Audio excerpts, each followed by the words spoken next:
At 4 in the morning on a rain-soaked English motorway, a gold Toyota Supra blasted past 197 miles per hour, earning its driver a 10-year ban and turning him into an international outlaw overnight. The world called him reckless. In Japan, Smokey Nagata became a legend, revered for chasing speeds no one dared attempt. Why would a humble mechanic risk everything on a single illegal run? To uncover the truth behind his obsession, you have to go deeper than the headlines. The real story begins when you try to find him. A chill hangs over the motorway, broken only by the steady thrum of a tuned straight six. The Supra sits on the hard shoulder, idling, gold paint barely catching the orange glow of distant streetlights. Inside, hands tighten around the wheel. Gauges flicker, boost builds, and the world narrows to a strip of wet tarmac stretching into darkness. At 4 a.m., traffic is a rumor. The Supra inches forward, crossing the white line into lane 2. For a moment, it stops dead center, as if daring the silence to answer back. Fingers tap the shifter. Feet dance, clutch, throttle, brake. The engine screams, tires spin, and smoke billows as rubber vaporizes on cold asphalt. The burnout is brief, but violent. A shot fired into the void. With a snap, the car launches. The speedometer needle surges past 100. 150, 200 kilometers per hour in seconds. Rain slaps the windshield. The wipers struggle to keep pace, but vision is reduced to streaks of light, and the hypnotic rhythm of dashed lines blurring beneath the nose. Inside the cockpit, the only sound is a rising mechanical howl and the hiss of forced induction. The Supra claws for grip, rear end twitching as it fights the slick surface. Each upshift is a hammer blow. Third, fourth, fifth, the needle climbs. 250, 270, 290. The car feels light, almost airborne, as aerodynamic lift and crosswinds threaten stability. Every nerve is alive, reading the road, hunting for the faintest sign of trouble. On the dash, the numbers keep rising. 300 kilometers per hour, 186 miles per hour, flashes by. But there is no lift. The driver's foot stays buried. The gold Supra is now a missile, closing on 310, 315, finally brushing 317 kilometers per hour, 197 miles per hour. Rainwater beads and peels off the glass in sheets. The road surface shimmers, reflecting the sodium lamps and the blur of the Supra's headlights. Suddenly, blue lights explode in the rearview mirror. The motorway, empty for miles, now holds a new presence. A police cruiser accelerating hard, siren silent, but lights blazing. There is no attempt to run. The Supra eases off the throttle, coasting down from its peak. The engine settles from a banshee wail to a steady idle as the car pulls onto the shoulder. Doors open. Footsteps crunch on wet pavement. The moment stretches, adrenaline still high, hands trembling on the wheel. In less than a minute, the chase for 200 miles per hour is over.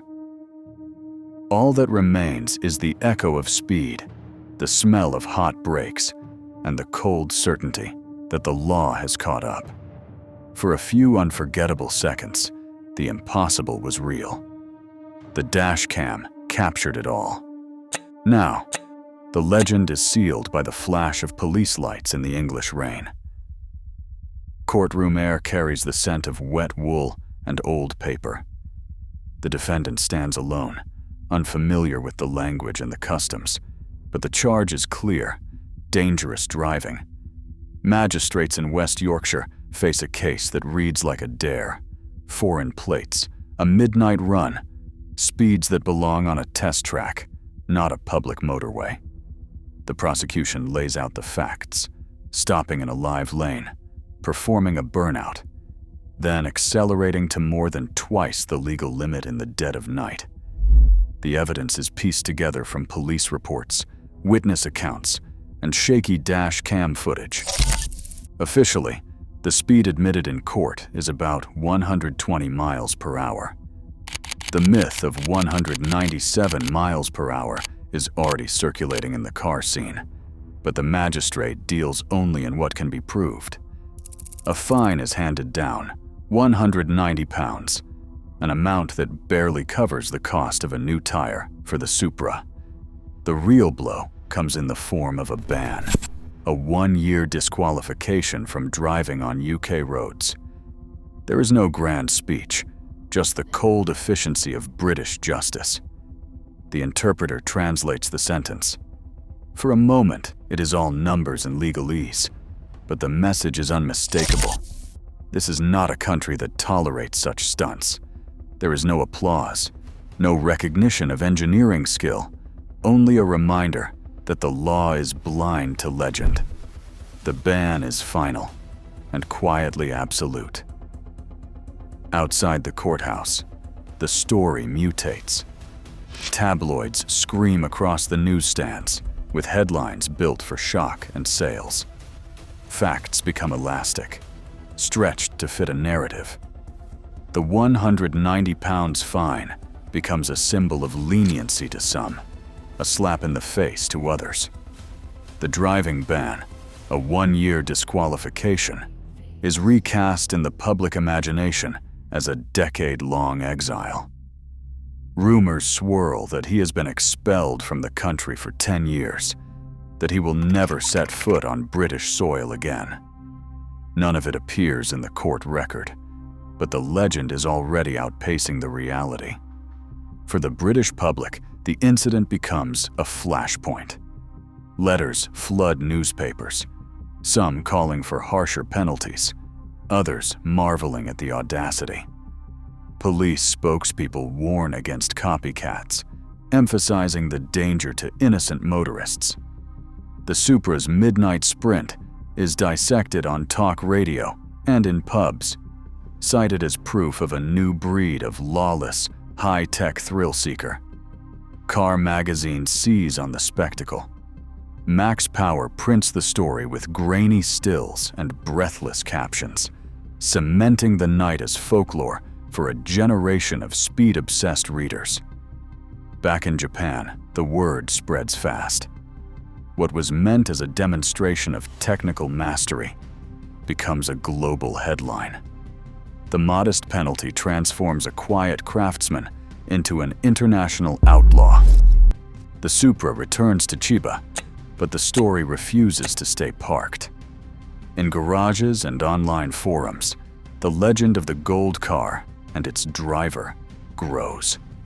A single night on the A1M is now a passport to notoriety, stamped not just by a British court, but by every headline and rumor that follows. In the late 1980s, the night belonged to a select few. On the expressways looping Tokyo Bay, the Midnight Club set the standard for what it meant to chase speed in Japan. Founded in 1987, the club was never about chaos or ego. Membership required more than a fast car. It demanded discipline, secrecy, and a machine capable of sustaining 300 kilometers per hour, 186 miles per hour, without flinching. Entry was by invitation only. Prospects waited years, watched from the shadows, and learned the code before they ever joined a run. The club's rules were strict and absolute. No civilian would ever be put at risk. If a single pedestrian or bystander could be harmed, the race was called off, no matter how perfect the night. Accidents meant exile, not just from the club, but from the entire world they had built. Anonymity was sacred. Real names were never spoken. Faces were blurred in every photograph, and the routes were planned in silence. Even among rivals, the Midnight Badge carried a weight that went beyond horsepower. It was a quiet promise. We are faster, but we are not reckless. Every member's car was a private project, built for one purpose: endurance at triple-digit speeds.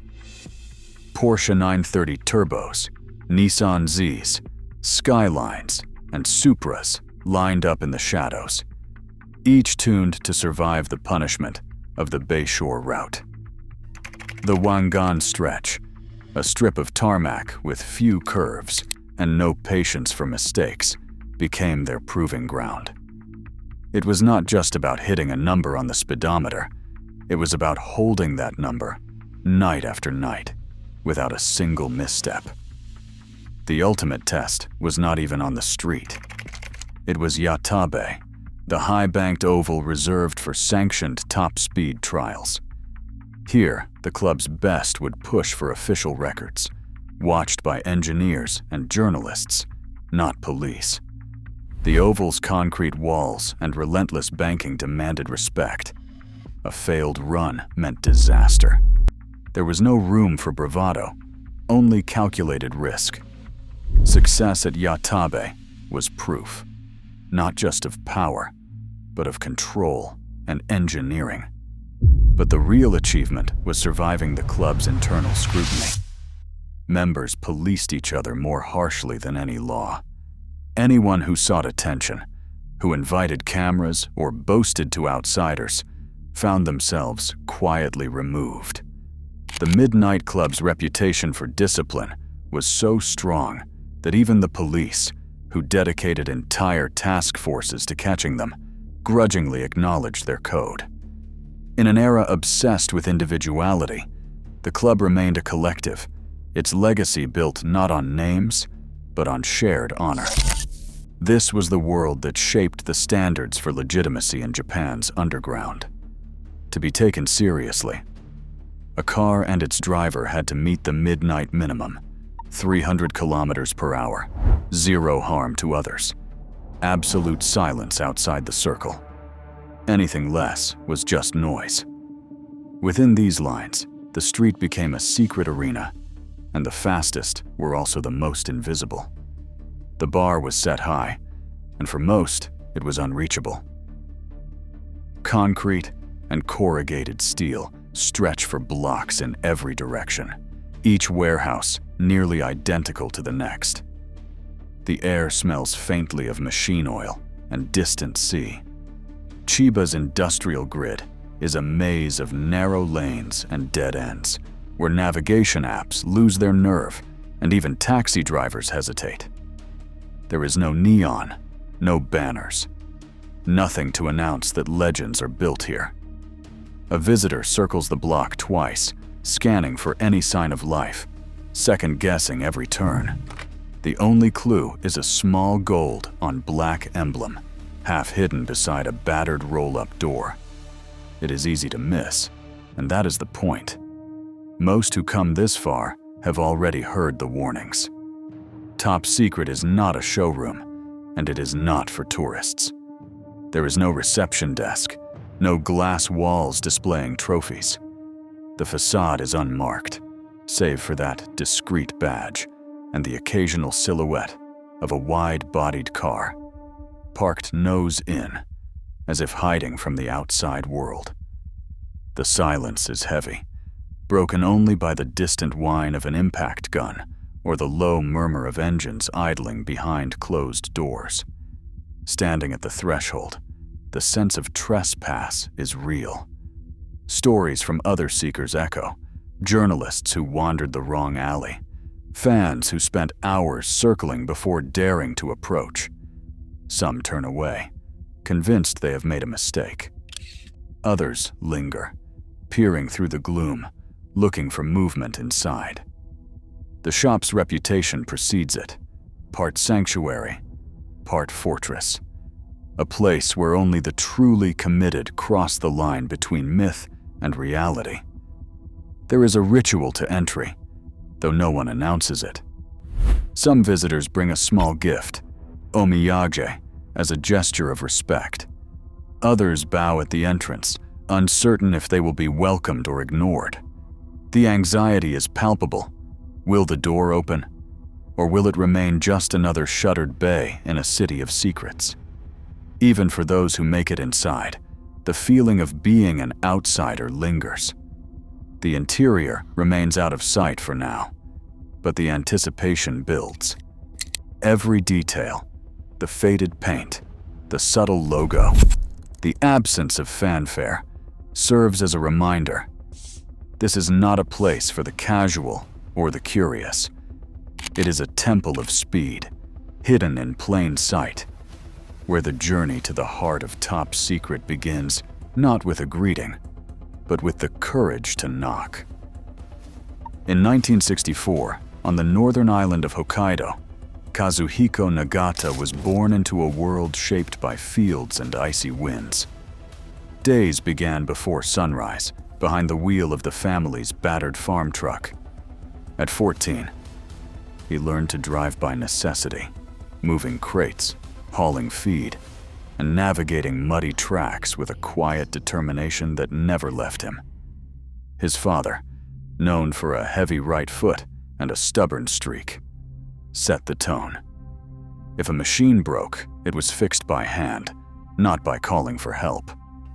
That ethic became Nagata's own, a simple rule. If something could be pushed harder, it should be. School did not hold his attention. Stories circulate about a young Nagata, restless in classrooms and more interested in carburetors than textbooks. When he was expelled as a teenager, there was no hesitation. He went straight to work.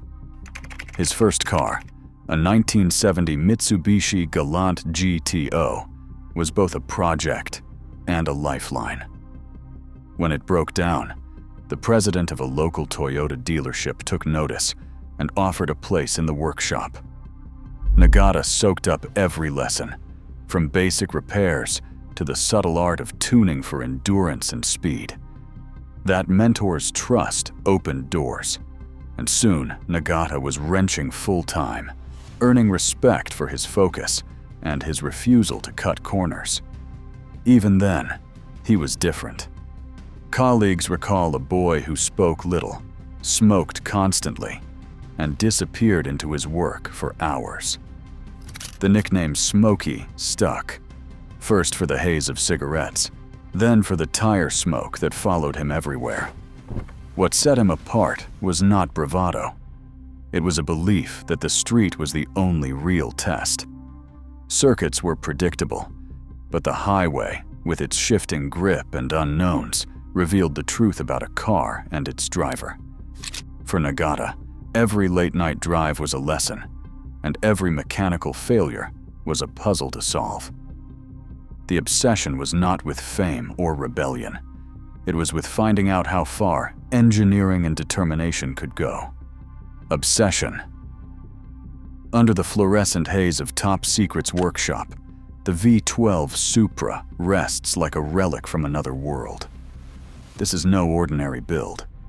Smokey Nagata pulled the 1GZ FE V12 from a Toyota Century, an engine designed to glide government officials through Tokyo traffic in silence, and forced it into the Supra's frame. Twin turbos feed the 12 cylinders, each breath of boost pushing the car further from anything Toyota ever imagined. The cooling system, too large for the front, runs under the floor to radiators in the trunk, a solution born of necessity and stubbornness. On paper, the result is absurd. A limousine heart beating inside a street racer's chest, wide body fenders stretched to cover wheels built for triple-digit speeds. But this machine was never meant for comfort. At Italy's Nardo Ring, the gold Supra thundered past 220 miles per hour, over 350 kilometers per hour, sustained, stable, relentless. Rumors swirl that Smokey tuned it for even more, chasing numbers that only a handful of cars on Earth could dream of. Some say he is after 300 miles per hour with a new GTR, quietly assembling parts in the back of the shop, refusing to confirm or deny the whispers. Nagata lights another cigarette, eyes fixed on the car, and admits in a rare moment of candor that perfection is always just out of reach. Each build, no matter how wild, is just a step toward the next impossible goal. The Supra stands as proof: metal, rubber, and obsession welded together. While the question lingers, what limit does he plan to break next?